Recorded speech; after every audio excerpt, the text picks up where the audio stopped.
glory remains. The cockerel stands brave on the crest. North London pride, this ain't no jest. From Lane to the new shining ground,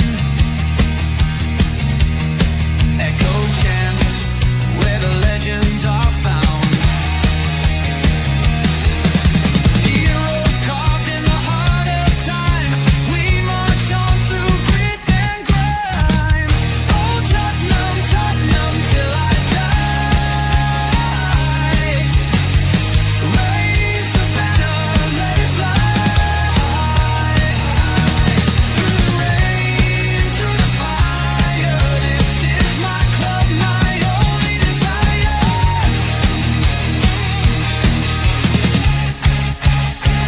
Oh Tottenham, Tottenham till I die. Raise the banner, let it fly. Through the rain, through the fire, this is my club, my only desire. Echoes of King and Greaves in the air. Every goal, the sound declares. Heartbeats pound like a drummer's song, marching forward, fierce and strong. We're the ones who rise in the clash. Numbers running in a white shirt dash. History burns in the roaring crowd. Every game we scream it loud. Oh, Tottenham, Tottenham till I die. Raise the banner, let it fly. Through the rain, through the fire, this is my club, my only desire.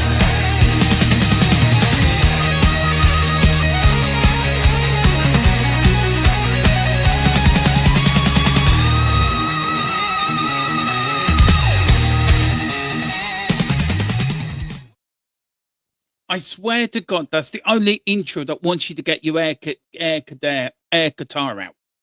You know, I saw Dave in the background with his air guitar headbanging to it like he was the lead singer of AC/DC. God, did you get the Easter eggs at the beginning, man? Yeah.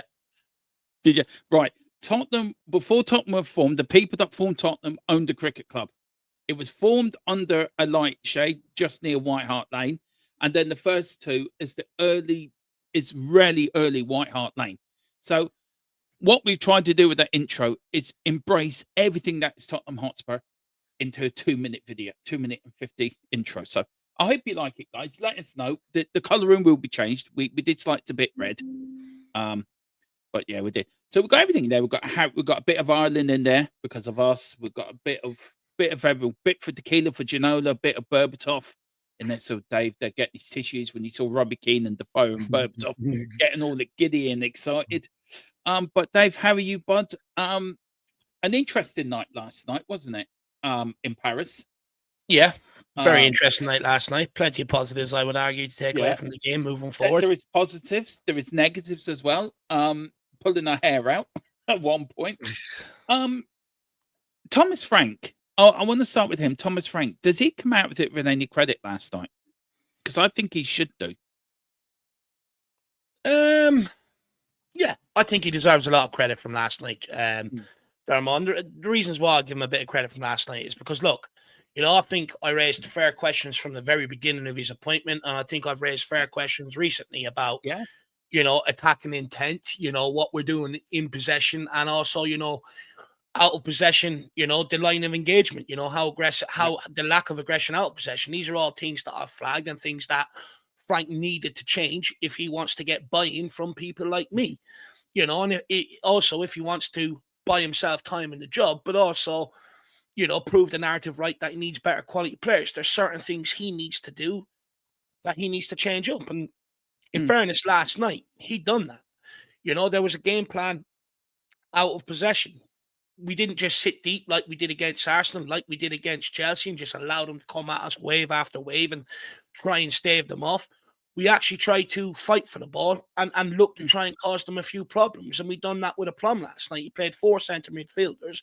And I said it in my in the half an hour build up to the watch along, that's what I thought the game was. The game plan was that all of them 4 midfielders would get on top of their 3 midfielders, because their 3 midfielders are the best 3 in the world right now. They dictate the tempo of the game. They dictate, how devastating PSG are, and they don't have one way of breaking you down. They have multiple ways, and I thought it was important to try and get a bit of pressure on them, because I said in my predicted lineup, instead of just sitting back, why don't we look at actually what strengths we have? And I looked at that midfield, and I said, if we can get bodies in and around them and use our aggression and use our strength, we might make it a difficult evening for them. So that's exactly what I was asking for, and that's exactly what I got. He's not being as stubborn as maybe Ange Postecoglou was or previous managers. He's willing to sort of take things on board and look to address it. And he done that last night against PSG.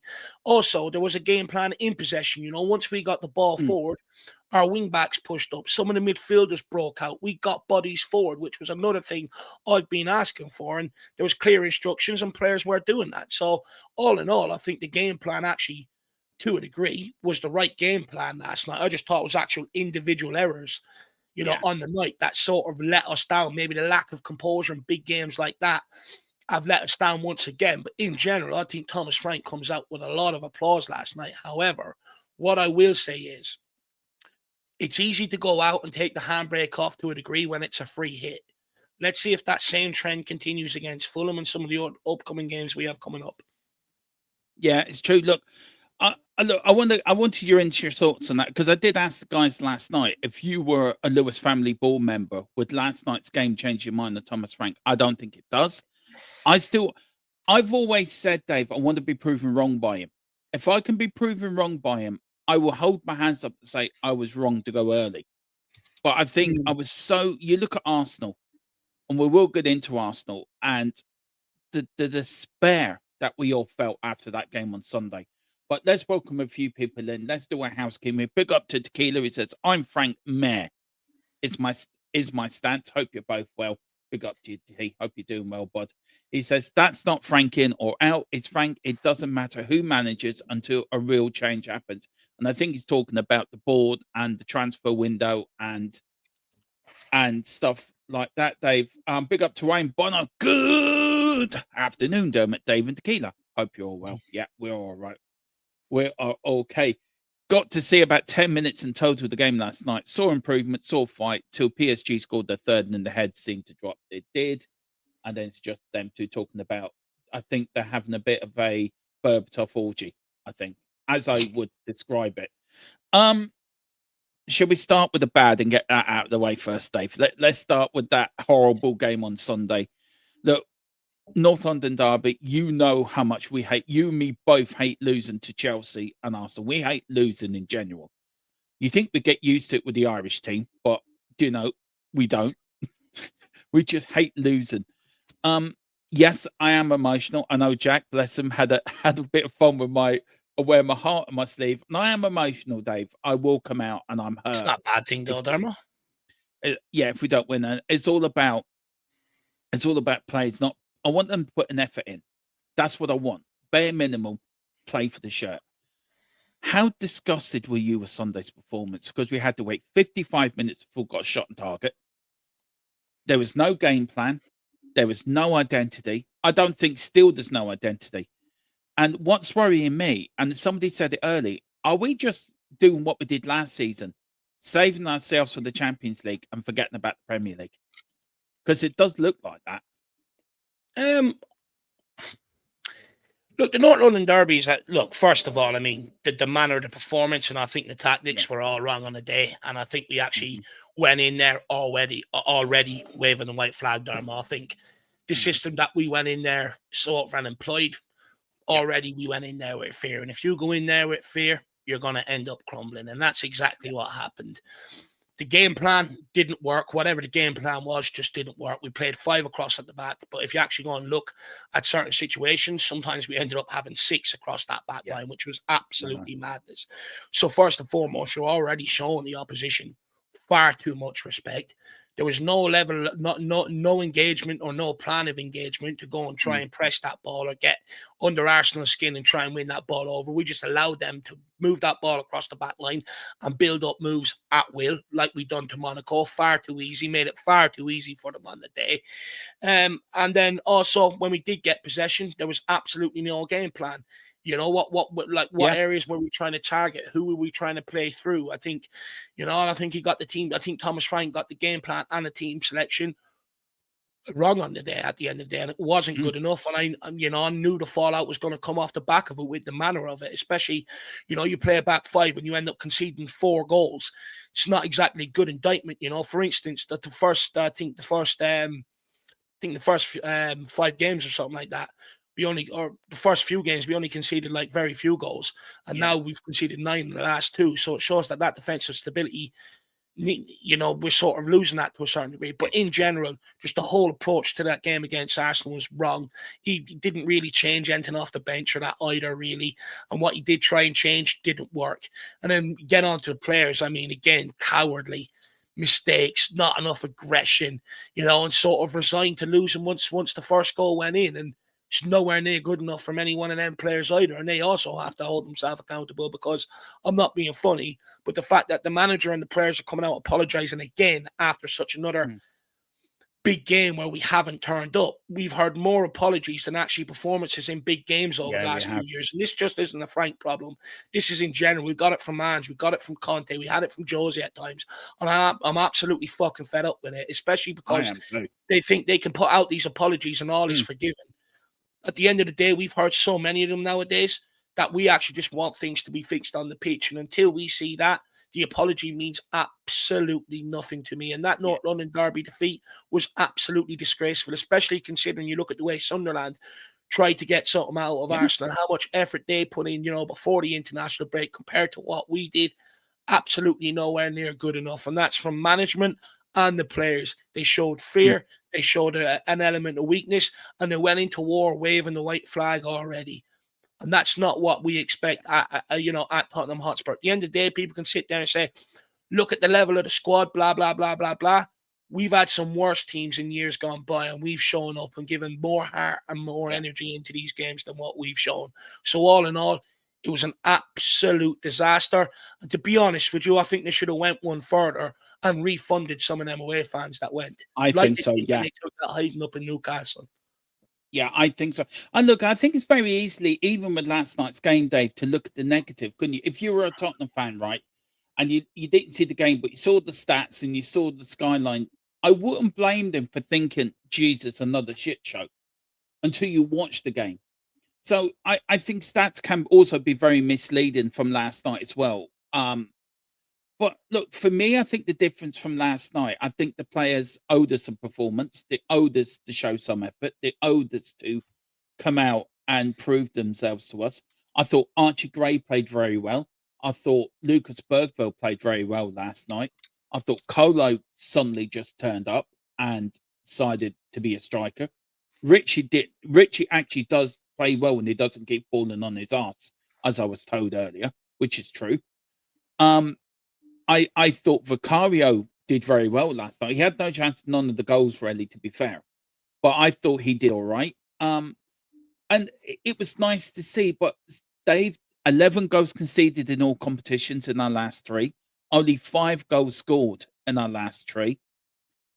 Champions League is one thing. Bread and butter is another, which is the Premier League. And I just feel if we don't get this home form sorted out sooner rather than later, it's going to come like a hindrance around our neck. We're going to be afraid to play at home. We've got 3 big games coming up. We've got Fulham, Newcastle away, and Brentford at home. I would say I want 7 points at the next 3 games. So that's a win both against Fulham and Brentford, and get a point away at Newcastle. I think that's a minimum. Where are you going for the next 3 games? Because let's start with Fulham. You look at Fulham, it should be 3 points for Tottenham. But as I said, the home form hasn't been great, Dave. I mean, what do you put our home form down to? It was like it under Ange and it's continued under Frank. What do you put it down to? If you could pinpoint one point where you think that's where the problem is? Where do you think the problem is? I think they're scared. To be honest with you, I'll put it down to the tactics this season employed at home to a certain degree. But in general, I mean, it's not really just one big problem, Darmo. It's sort of a complex of multiple issues.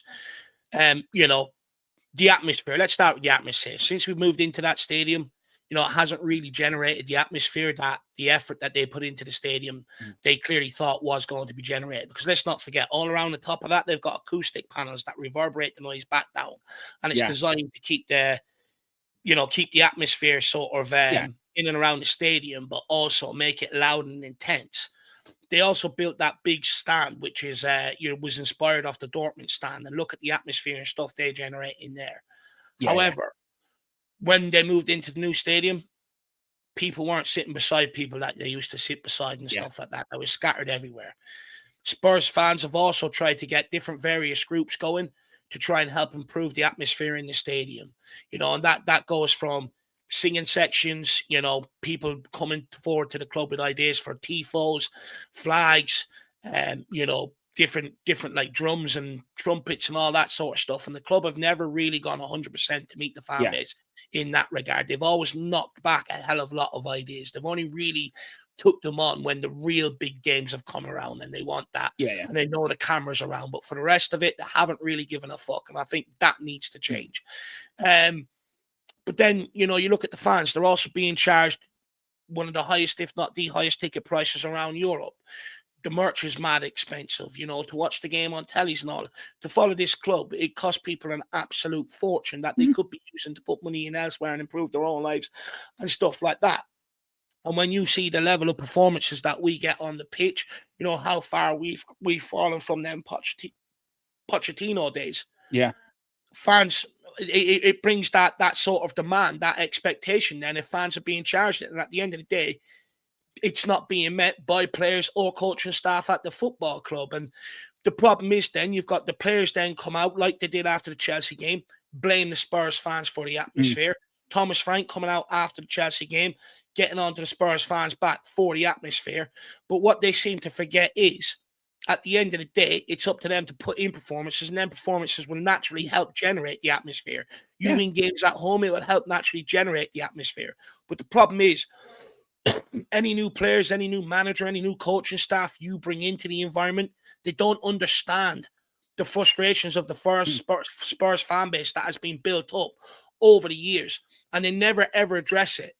And until someone does, it's not going to improve, because at the end of the day, they're sitting there going, but even when we're losing, you could be screaming us on and stuff. But the reality is, Spurs fans have all lost all belief in this team or this current crop bouncing back in games and stuff like that, no matter how much they sing. At the end of the day, these players and manager need to realize as well, regardless of the situation, that stadium's fucking packed week in, week out. Spurs fans still turn up, which shows that they're still behind the team. When we go to away games, we bring a large crowd with us, and it's fucking noisy. So I think them players and the managers and everybody inside the club need to start getting respect for the fans.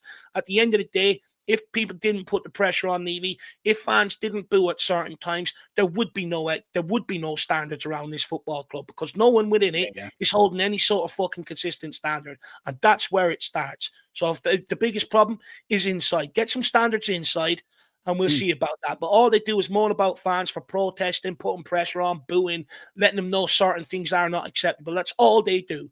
But there's no standards inside. So once they bring that, then they might generate some more support. They seem to forget, Dave, it's our club. The fans own the club. It's not the players or the owners. It's our football club. We own it, us, the fans, and we have a right to boo. We have a right to protest. We have a right to say when something isn't right, when something's not happening. Dave, we've seen enough of this over the last 25 years with Enoch. And look, whenever Frank is there or not, we got a transfer window coming up. So if Frank does stay there and he weathers the storm and he earns people's trust back and he gets people starting back behind him again, the club have to back him in the January transfer window, Dave. So I had a bit of an update from my people that we use on this channel that give us information about transfers and that. These are rumours until proven otherwise, so it's always the same. So the first one is Simeone. Bournemouth won 85 million. Spurs are trying to take it down to 75 million. I want to start there first. Oh, Semenyo, you mean? Semenyo from Bournemouth, sorry. Do you know, why do we just pay the 85 million? Why do we have to start? Oh, look, we'll give you 75 plus 10 million on this add-on. Why can we not say, you want 85, right, there you go, and get the player in? I mean, and then you got the FC Porto exciting young striker. Looks to cost around 75 million in early talks, but Spurs wanted to structure the deal to suit both parties. And then you got Vantovic, 20 million. This is the one that gets me. Vantovic, 20 million, just working out a payment plan. Do we really need a payment plan for 20 million? I mean, Jesus Christ. I mean, these are supposed to be billionaires that have loads of money. Do you know, surely 20 million they could put out from the back of their sofas and say, well, there you go. And this is the best bit. Spurs are trying to make a loan with a guaranteed payment in the summer. However, Juventus are concerned that they will be left out of pocket in case Tottenham don't want Vantovic at the end of that loan. Have you ever heard so much waffle from Tottenham in all your life, Dave? I mean, out of them three, who do you think we will get in January? Yeah, look, first of all, Dermot, you know me, when it comes to the transfer window, I don't bother getting worked up by a lot of what's being printed and stuff. Because at the end of the day, I understand it's a big money making operation, you know, for the likes of the papers, the journals, everybody. You know, it's one big operation where everyone claims to have all these inside sources and everything else. And the reality is about 2% of what they actually print per club probably happens over the course of the transfer window. So for me, I wait until everyone starts saying the same message. And then I'm like, okay, this one genuinely has legs. Yeah. This one genuinely looks like it's going to get done. Up until then, I don't believe any of it, to be honest with you. When it comes to like structuring payment plans, I think I understand the frustration in terms of, you know, right now you would argue it's a need, so just go and pay what they're looking for. But I think at times you are well within your right to do payment plans, because at the end of the day, if you can structure that and pay for some of it or a lot of it further down the line, it allows you to do extra business that maybe you couldn't have got done, you know, in that window. So I do understand, you know, a bit behind it. But look, in terms of Semenyo, I think it's one we could definitely go and try and do. I know now at Liverpool there's a coach there that was worked with Semenyo at Bournemouth. Bit of a connection there and probably a must need. Salah's finished. They're going to need, you know, the next buy in that can sort of be the new Mo Salah. So I think Liverpool would probably go all out for him.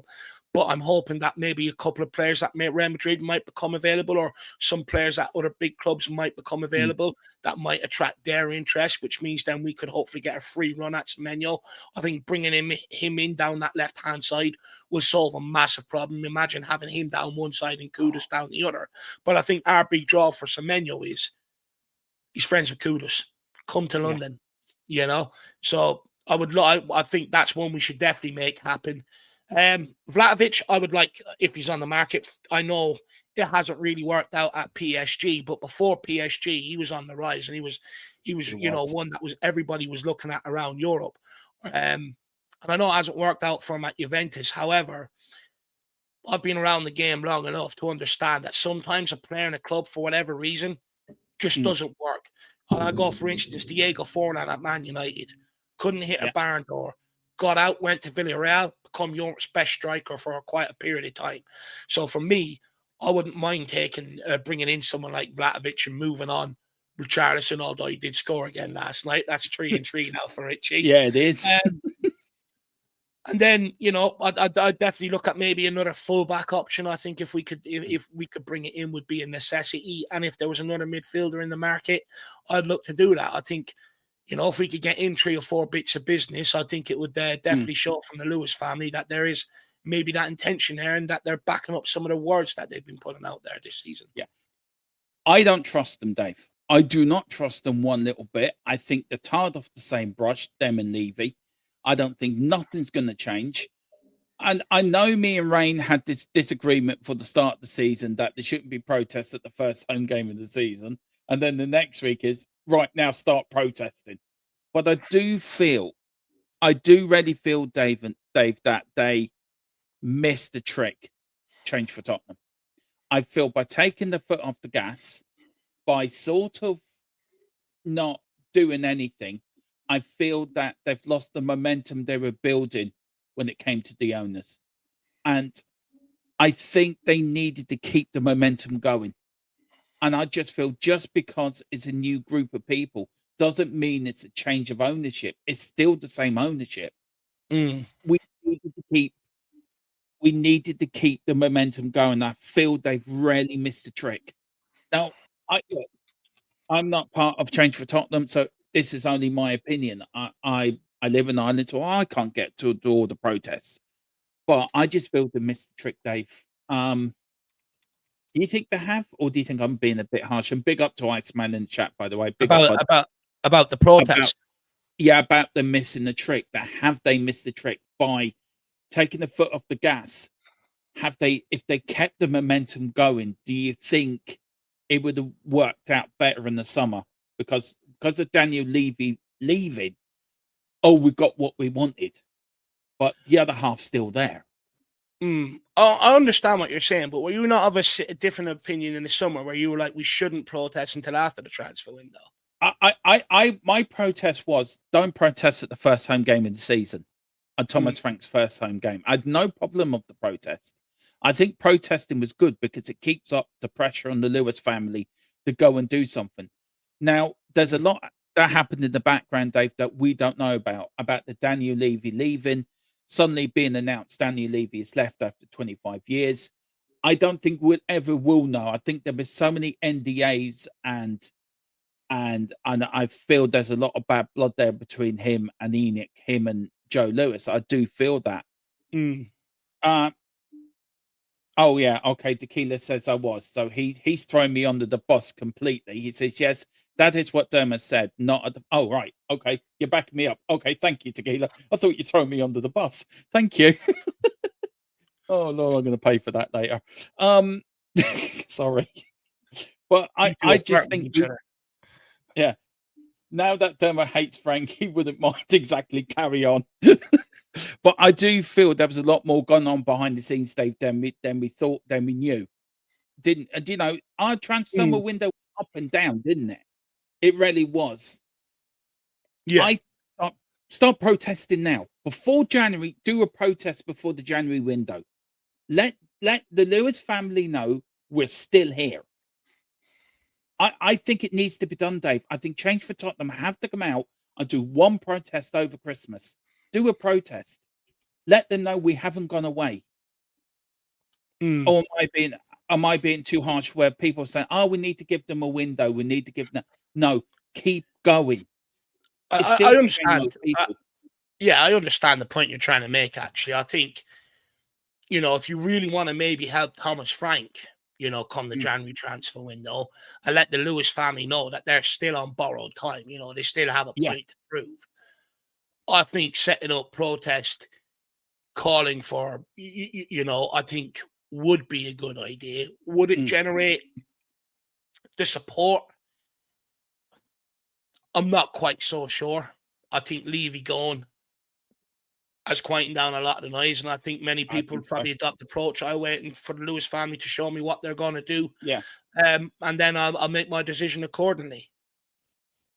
I just think that's what's going to happen. Look, at the end of the day, to be honest with you, I'm not going to tell Change for Tottenham what to do. I know a couple of the guys right there, mainly Billy, and to be honest with you, fair play to them. Like, these guys, they get up off their own backsides, create an organization, try and put the awareness out there, give up their own time to go on different podcasts and stuff like that to spread the awareness and stuff like that, and they put themselves in the firing line, because at the end of the day, a lot of these guys do face, some vocal criticism from people that maybe don't agree with it and stuff like that. So fair play to them. And at the end of the day, they probably know what way is best around it, to be fair.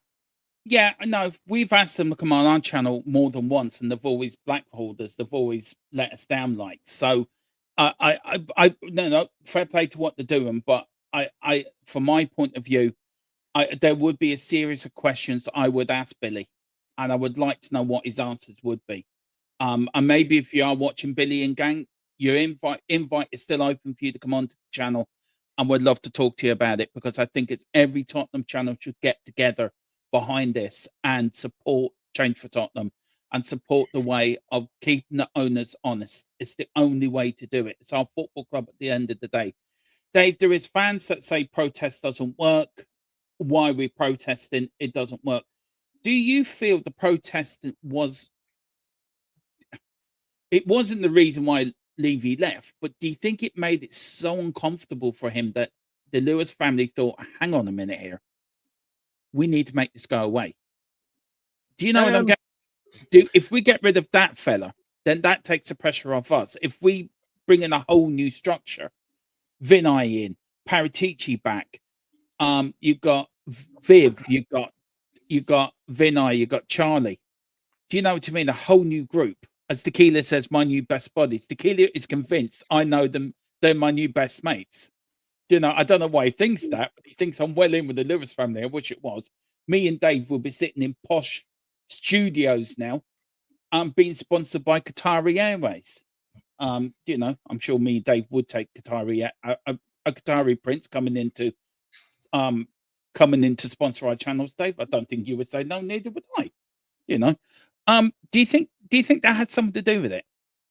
To take Look, people say protesting doesn't work. Yeah, but I disagree. I think at the end of the day, if you're not happy with something, you know, everyone has the right to try and protest and put it right. Yeah. I think the thing that people miss with protesting is, you know, it starts off as a sort of what would you say, ground level, you know, low level movement or whatever. I don't know. I'm not sure what the right terminology is there. And it sort of, you know, get together people that have noticed the same thing as you. And then what it actually does, though, Dermot, it starts highlighting issues. And then what it does do, you know, it brings more and more people on board. And then it starts bringing the attention of, say, the media and people like that who may never have brought attention to it before, may never have shone a spotlight on it before. And what it does, it creates more than enough noise for them to not talk about it. And once they have to start talking about it, then, you know, people inside the club then have to acknowledge what's going on. So was it the direct cause of what happened to Daniel Levy? No. But I think it certainly started it. And I think it certainly made them think about it inside the club for sure. Because at the end of the day, when the likes of Sky start picking up on it, it's happening at games and everything else. Yeah. They can't sit there and ignore it because then they'll be the first ones being accused of just, you know, not sharing every side of the story and being biased and stuff like that. So they have to then highlight it and talk about it. And once they do that, then people inside the club have to acknowledge it. So that's where I feel like it has a massive impact. Yeah, I do. And look, can I just say I hope what I said wasn't, I think Change for Tottenham do great for Tottenham. I wasn't pleased what I said wasn't coming across anywhere. Just I think all channels have to be engaged in this. All channels have to come together and be as one if we're to gain any success with this moving forward. Because I feel a united front is a harder front, it's a better front, and everyone's got to go to these protests. And it doesn't matter if you're coming from Ireland like me and Dave for our 1 or 2 games a year. If they're on, we will turn up.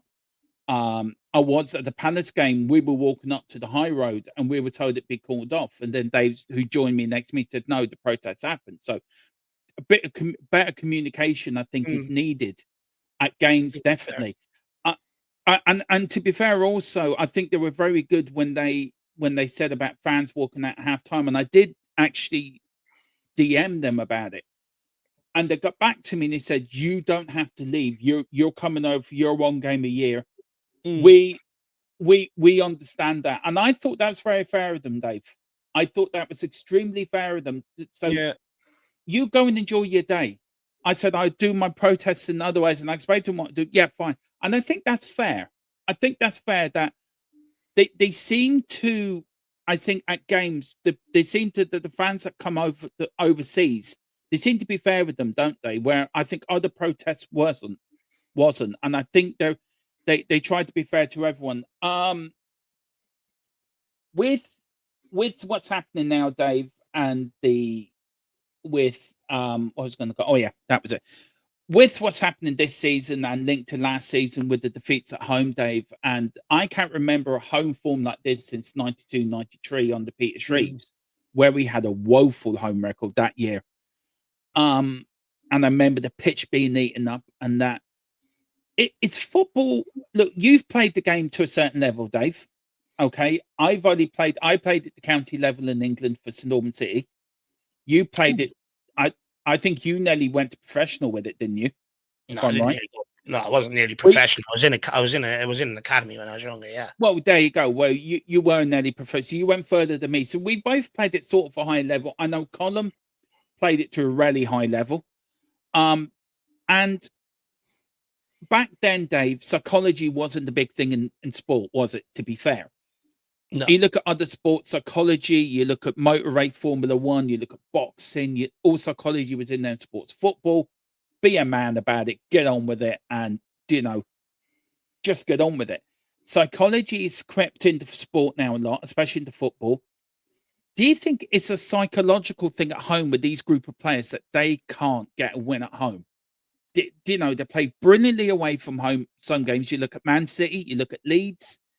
Okay, Newcastle was a disaster, but there's other games that we've played really well playing for home. Do you think it's psychological at home?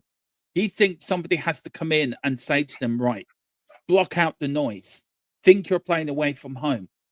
Do you think once they get a good win at home, that might banish the bad memories of what's been happening? Because this has been happening under Ange, it happened under Conte. It's been going on for a long time, Dave. We haven't really had a good season at home since our last season at White Hart Lane. Do you know what I mean? And what is it? Is it something to do with the new stadium? Is it? Is it not White Hart Lane? Do you know what I mean? What is it? Arsenal went through it as well when they moved from Highbury to the Emirates. Teams don't go through it. Do you think it's a moving stadium thing? I'm not quite so sure. Look, I think with us last year, I think they're isolated problems last year and this year. I think last year, look, we had a lot of injuries, but it's clear our eggs were in the Europa League basket. Yeah, and that's just the reality of it.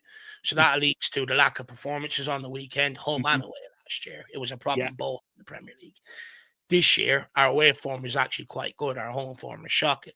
But I think the home form this year comes down to the same tactics being employed away from home as at home. And they're different games. Away from home, the tactics work because usually the opposition are coming onto you and they leave space for you to be able to go and counter. At home, the onus is on us to go and take the game to the opposition. And we just don't have that ability or we're not allowed to do it. And I think that's where your problem comes in at home. How often do we get into halftime? Nil all, dejected, looking shit, haven't laid a glove on them, barely got a shot, and we're sitting back watching them pass it around. Yeah, I agree. Big up to Bing, guys. I think he makes a good point here, Dave. A lot of shady shit's been going on, guys. I don't know what he means by that, but yeah. Put it in the chat. Why? Send it in the super chat. Let us know. Gunnar, as Conte once said that in famous conference, Tottenham always disrupt the integrity of managers to hide the other F-up situations when they're going. Do you know what? I watched that press conference the other day, Dave. A lot of what he says is still happening now. It happened last season. Do you know what I mean? It's our medical team is next to useless. When's that ever going to be fixed? Yeah. Do you think a lot of what Conte said has been fixed, or do you think it's only been a plaster over a crack? Because when he came out that night, and I remember talking to you about it that time, and firstly we were all shocked he did it. But do you think it needed to be done? Do you think Tottenham have learned anything from the Conte outburst? Because I think they have and they haven't, in my view. I don't think so, Dermo, to be brutally honest with you. I don't think so. He said there's no pressure or anything to perform or win. You're allowed. It's okay to lose here. I mean, we're losing more than ever before. Yeah, that's true. Yeah, he was. He's doing well at Napoli, isn't he? He's doing quite well. He was vocal at Napoli there a little while ago. That's why I warned people: don't make Conte the butt of all of your problems. He's a good manager with pedigree behind him. Leave Spurs and go on and do well. Yeah, every manager has done, apart from Ange, who didn't last very long. As Tequila says, He lasted 10 games and he was the best in the world. Apparently, the protests about this is true. Protests about me taking over at Spurs, and he says Tequila's already signed as chief executive. I put Dave in as chief motivator, getting him in that changing room. Big up to David Clark. He said for some of the youngsters in the squad, they need the Spurs crowd to make more noise. Stoke City home fans with a small crowd make 4 times the noise. David, look, I understand what you're getting at, and Dave probably agree. We need some. We went to the Palace game last year, Dave, and the Palace fans were fantastic, weren't they? We were sitting there like you and me were trying to get a going, weren't we? You and me were singing and shouting. Poor old Philip Brady was trying as well, bless him. But you need something off the pitch, don't you? The fans need to be fed, and then we can feed it back. I think this blaming the fans shite is wrong. I really do, Dave. I don't know why people blame the fans. Players have to take responsibility. It's their job. They're being paid to play football. So if you went to buy, say you bought Tottenham, you went in there, you're the new owner. What's the one thing you would change at Tottenham if you could change one thing? And I put it to the chat as well. If you were owner at Tottenham, what's the first thing you'd change? Start holding people accountable, Dermo, for what's going on inside the club. Stop keeping people around the club for so long when things ain't working. Stop offering people new contracts and paying them. You know, if you're not getting results, sack them and get the next guy in. You know, start holding people accountable. For instance, the medical department. You had the same guy in there for 20 years before we brought in this new guy. Yeah, football's evolved, football's changed, you know, and if our injury problems are getting worse and worse, then surely you got to start looking at him. How did he last so long? You know, why did it take so long for Paratici to have to come in here and do an internal review of the club to evaluate everybody? Should that not be happening on a season-to-season basis or on every 6 months basis at this football club? You know, at the end of the day, you're talking millions of pounds. Every mistake is consequential. Every mistake costs you millions of pounds, which means it's high stakes, which means if you're not performing, you should get, like, we sort of have the attitude, pat them on the back, all right, forget about it. Next one. You want to start, like, you know, you want to start generating a real performance-based sort of culture or an environment in and around the club. That's how you do it. Hold people accountable. Yeah, Man United did it for years, didn't they? Fergie did it. Fergie ran the club from top to bottom. He knew everyone that worked in the canteen to the fella that worked up the top.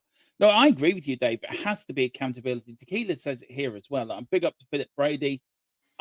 He says bright spots from last night. Morani getting off the mark. Overall, the effort shown in relation to the nightmare on Sunday last. Absolutely.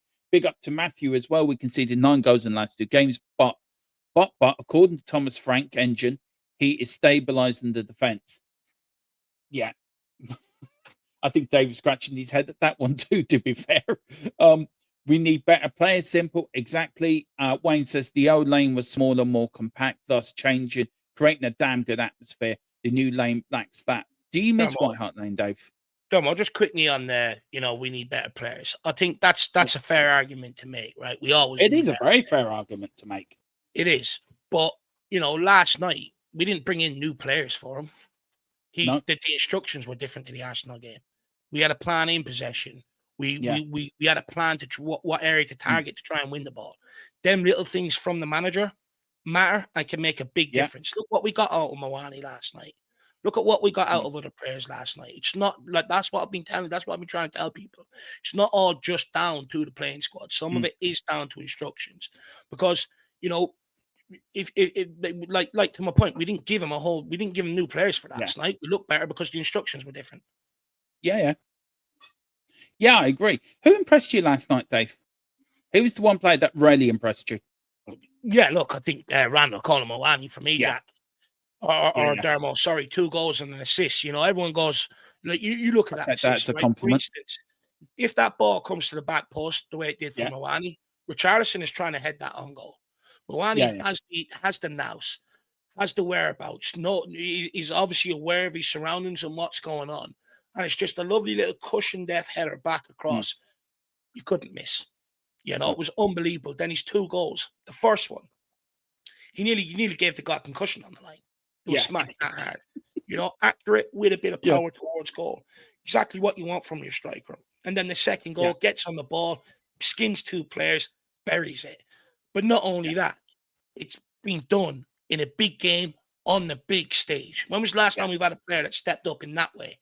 And for me, he's the player that excites me most because, to be honest with you, he's the guy that's going to be the difference between dragging us up the table and finishing in European spots, or us falling further down the table and our season petering out. He is the difference for me. We need the ability to score goals. We've shown if you provide the guy with chances, he will score. He's also unselfish as well, Dave. He's very unselfish. You look at the Copenhagen game, me and Tequila were talking about it. You look between Richarlison and Morani. Morani took that ball down, and you're right about his awareness. He looked around, right, I can't score. Who can score? Odegaard's there, right, I give it to him. And you look at the penalty. Scarlett wins the penalty on his Champions League debut. Richie, I'm having it. Instead of saying, do you know what? Let's give it to Scarlett. He's making his debut. Let's give it to him. I think that's the difference. I think Richie plays better with a second striker up there, Dave. I think I saw that last night. He looks more comfortable. He doesn't like playing on his own. He can't play on his own. And when he has somebody else up there with him, I think he looks more confident. So for me, Morani was brilliant last night. I want to see what he's like. If he continues this form for the rest of the season, Dave, I think it might be worth looking into how much would he cost or get him on another loan. I think we do have to get rid of Deadwood in the squad as well. I think the squad needs an overhaul. I think players. You look at Romero last night. I was so disappointed with Romero last night, and it's not the first time he's done this, Dave. It's not the first time he's let us down. Somebody put it in my chat earlier on or last night that he cares more about Argentina than Tottenham. I think that's a bit unfair. Yeah, he does care about Tottenham. He's our captain, and he loves being captain. Do you feel that? We've seen it before, Dave. We've seen it plenty of times with plenty of different players on the managers. Do you think there's a group of players loving Frank, and there's a group of players being frustrated by Frank? I think there's a group of players, Dermo, in general. I think they like Frank, genuinely. Yeah. Like, I mean, even those that want him out, I don't think they'll have anything against his character. I think they'll all say he's a really nice guy. And he comes across as a real nice guy, a real personable guy. In any of the videos I've ever watched of him on YouTube, any of the stuff I've seen on him, on the TV and stuff like that. So I think in that way, like everyone will have respect for him. Yeah. But do I think they believe and fully buy into the approach? I don't think so. I really don't think so. I think at the start, I think they were buying into it in terms of, that they needed that defensive structure. And as a team, I think they probably realized that. But I think as time has gone on, and look, Thomas Frank has sort of alluded to himself, who came in here and it was all about defensive structure. They didn't really work or focus on forward play. And to a large degree, we're seeing that. But we're also approaching the point of the season where we're coming up against team now, and they're like, what have you got going forward? And it's becoming a problem. It is. And that is an area that he has to fix. And when you look at the way our squad has been built and what they were used to last year, I think there is an element of them scratching their head going, okay, it's all well and good setting up against the opposition. We get that. But what about us going forward? What are we going to do to go and hurt the opposition to win these games? Not just set up to take a point and try and snatch a win. But how do we set up, least we'll take is a draw, but how do we go and actually go and win these games? And and I think that sort of aligns with the Telegraph thing that came out after the Telegraph report that came out after North London Derby, where they sort of spoke about that the players have gone to Frank and asked them to sort of change the approach, that they want a more game plan focused around how they're going to hurt the opposition. Because at the end of the day, Frank isn't dealing with Brentford level players. A lot of the players at Brentford that he was bringing in, they wanted the Premier League dream. They would have done anything to play in the Premier League and get a bit of that money and give themselves that sort of profile. So they buy in because they know their level. A lot of them probably know they're lucky to be there. At Tottenham Hotspur, you're buying players with egos that are all fully fledged internationals, stuff like that.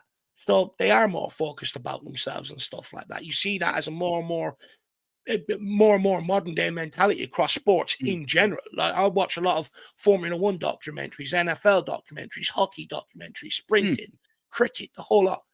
It seems to be a modern day thing where they're all more focused on themselves rather than what the opposition's going to throw at them or who they're up against and stuff like that. So I think that's where Thomas Frank needs to adapt a little bit for Tottenham Hotspur. Yeah, I agree. I said it earlier, Dave, didn't I, on my player rating show, to the one person put in the comment, where's the player ratings? There was player ratings in there. I just needed to get a lot out of my chest, so I decided to do that. So if you didn't like it, thank you for watching, though. Very kind of you. Leaving a comment shows you watched the whole show, so thanks.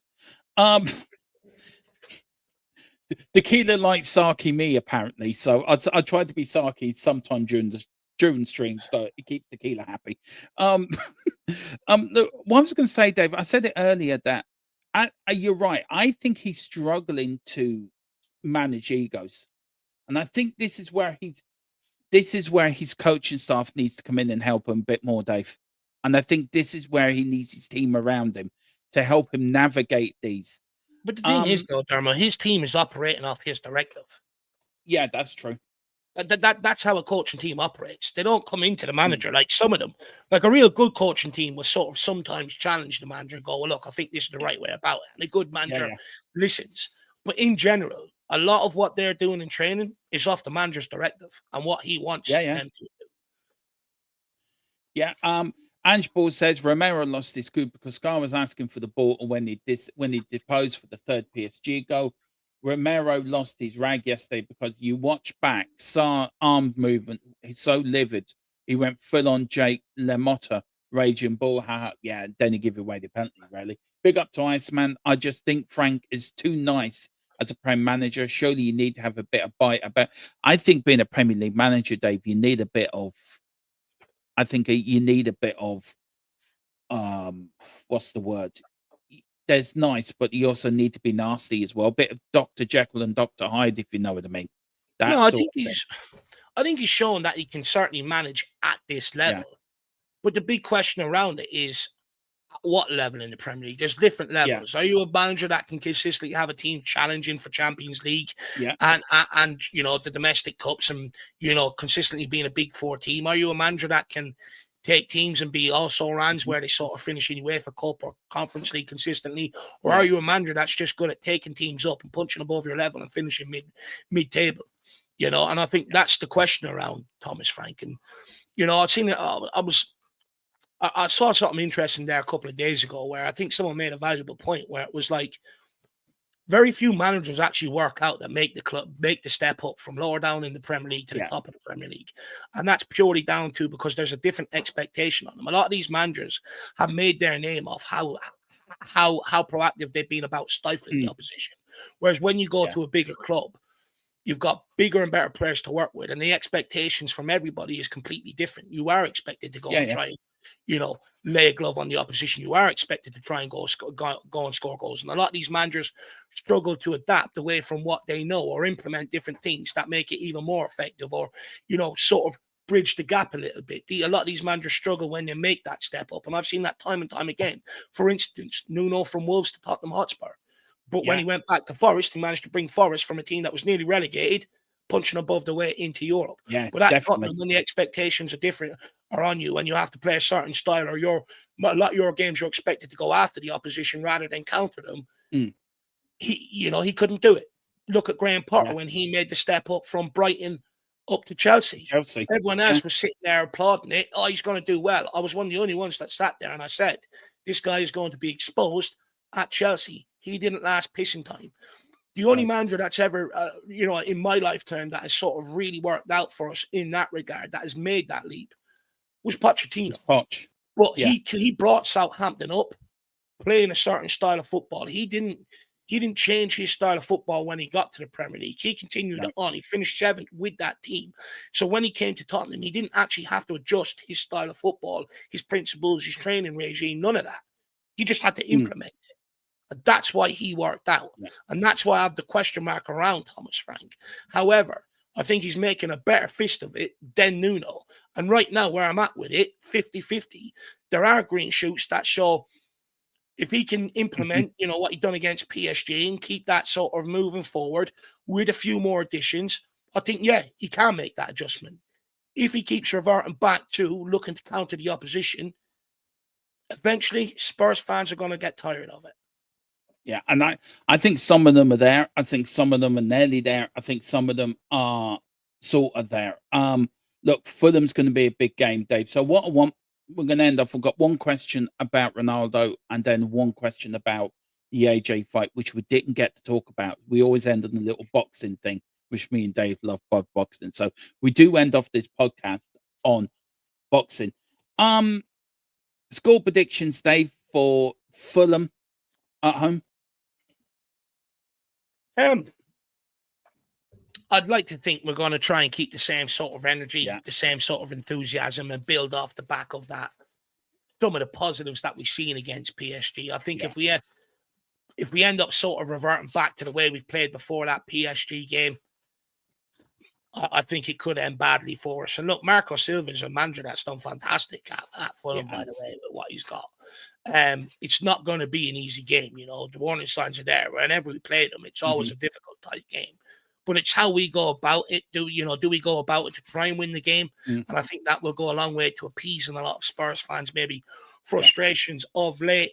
But I'm also well aware how many times off the back of Europe do you see maybe a bit of a lackluster first half, and then teams that have played in Europe get going in the second. However, I think what's in our favour, this game is an 8 p.m. kickoff.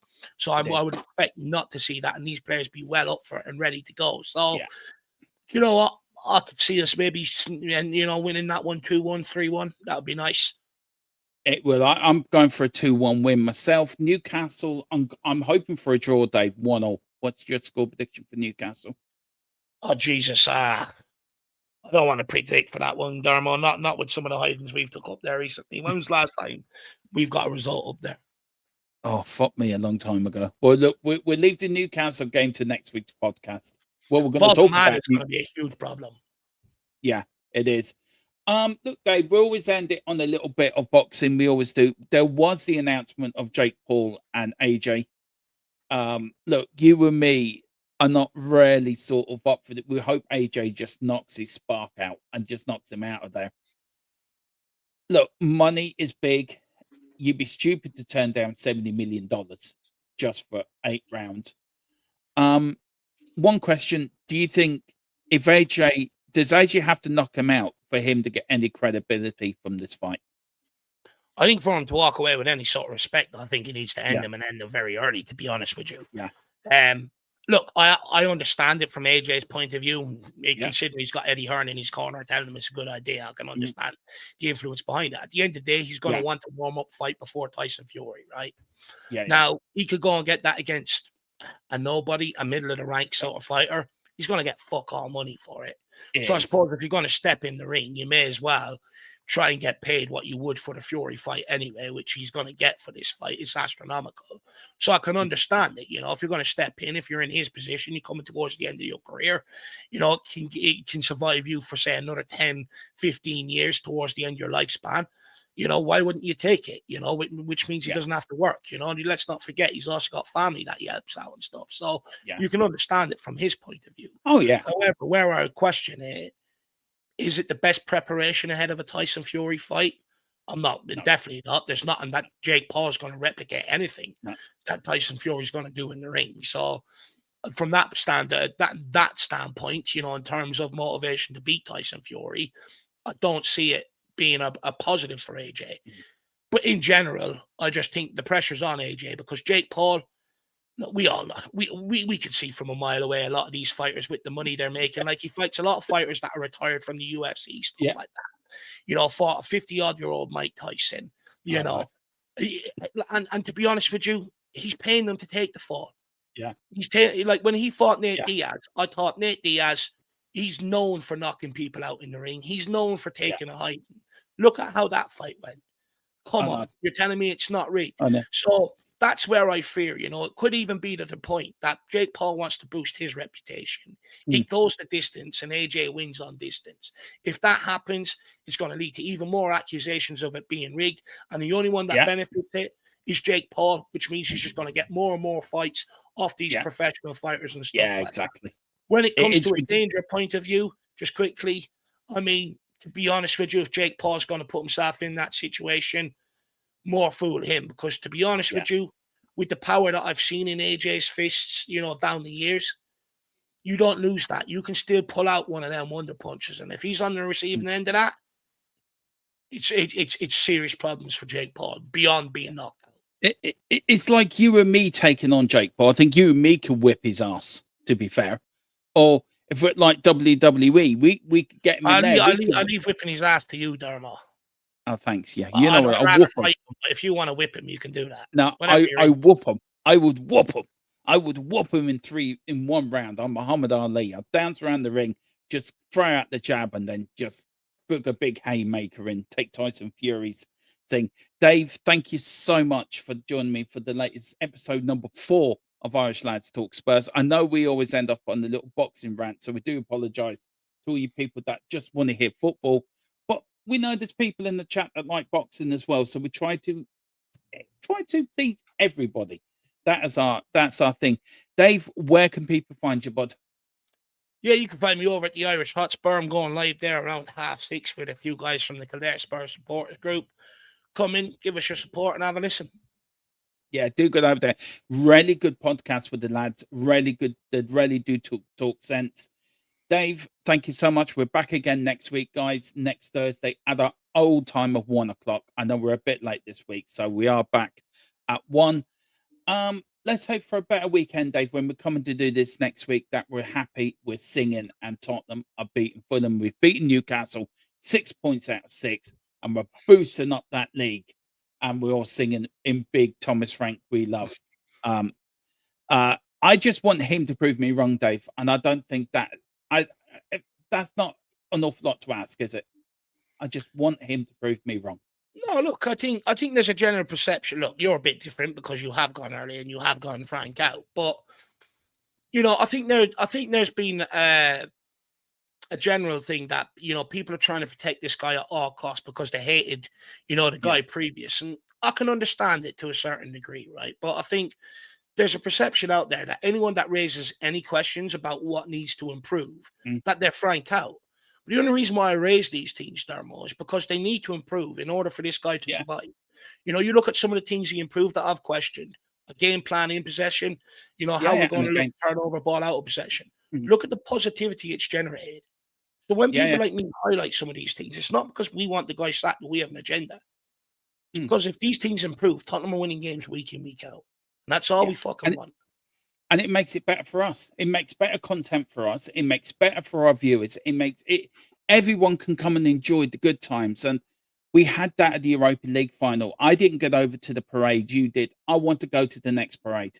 I want us to win another trophy and I want to go there. But Dave, thanks so much, bud. We are back next week. But coming up here in THFC till we die, we've got the debate tomorrow night between me and Ryan about Thomas Frank, which should be a bit tasty. A little bit tasty. Yeah, we you and Ryan or you and Ryan? Me and Ryan. Interesting. Tequila and Ryan are moderators. We had to bring moderators in. We had to make it like a presidential moderators, like, so Tequila's in charge. So he's gonna love that. He'd be telling me off. He'd be telling me, stop speaking, Dermo, stop speaking.